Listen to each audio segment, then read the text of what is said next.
the decade that we're remembering, ended in many ways in 1922 with the burning of the forecourts and with the loss of a huge part of the national memory. And one of the things that would be very important to me is that at the end of this decade, that we've put making the national memory safe, protected, available for the long term on a sustainable footing.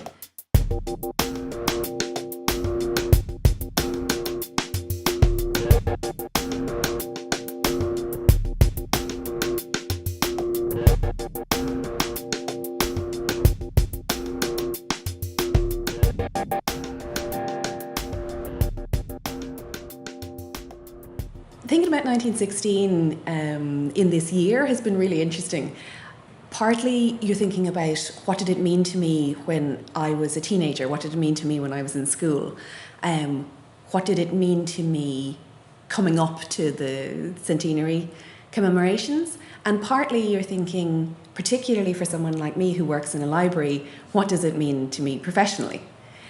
And one of the things that's been fascinating for me working through the archives, having the experience of being part of a national programme, is the sense of 1916, the whole year, as being this incredible period of change, a kind of hinge point, where you can see a whole series of people ideologically driven, believing they're doing the right thing, and how those things work out, intermingle and clash, and how you can see those same questions and debates reflected in 2016.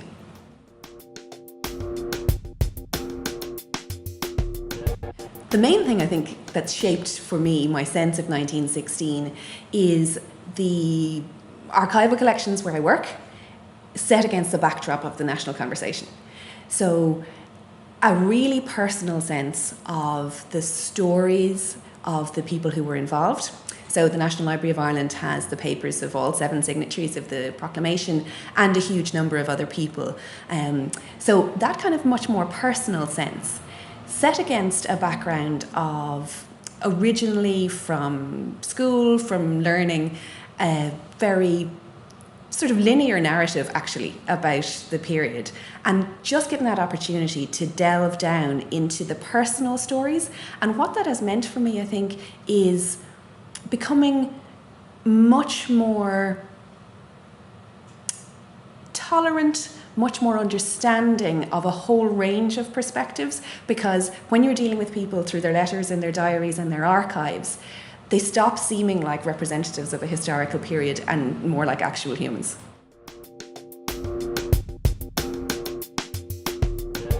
I think it's been actually a real privilege to be involved in the 1916 commemorations as part of work. It was a real opportunity for the National Library and for all our sister institutions to engage people with archives at a time when people were thinking, sometimes for the first time, sometimes in a much more detailed way, about what can archives, repositories tell us. You know, understanding that there are photographs and letters and diaries and records that can, I don't know if they can tell us the truth, but they can certainly tell us the facts. And the truth might be something else again. That opportunity to engage people with the things that we believe are really important and that we hold in trust for everybody in Ireland and for everyone who's interested in Ireland overseas, that was a hugely privileged place to be in. And it was a very busy year. And I think everybody who's been involved in history and in the cultural heritage space has found it a very busy year, but it was also a hugely uplifting and energising piece of work to be involved with. One of the things that we were very conscious of from the beginning in thinking about how we would go about understanding 1916 was precisely about the year.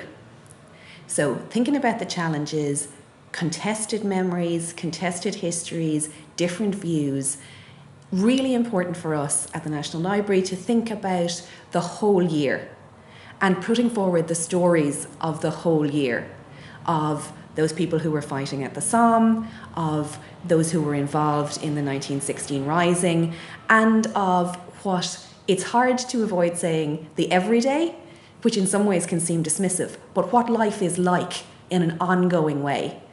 and to try and reflect all those different points of view and all those perspectives in what we do. You're never going to get that exactly right. You're never going to be able to cover all of the perspectives. But I think that there's a sense that people give you the benefit of the doubt when you can see that that's what you're aiming for. I think one of the things that is interesting to me about coming towards the middle part of 2016 is, what is this all going to mean as we go forward? What will the significance of the year have been? And I would really like to imagine that we're going to see more national events that bring together people behind something that we're all interested in doing and interested in uniting behind. But I'm also very interested from the perspective of a library or an archive, is what does this mean about taking forward the memory, the recorded memory of a country?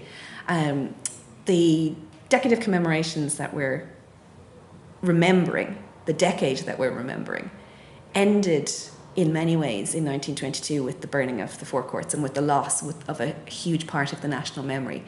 And one of the things that would be very important to me is that at the end of this decade, that we've put making the national memory safe, protected, available for the long term on a sustainable footing. And that means not just what was created in 1916, it means what's being created in 2016. The digital output, the physical output, that we know at the end of the decade that the legacy is in 100 years' time, people will be able to have this conversation again.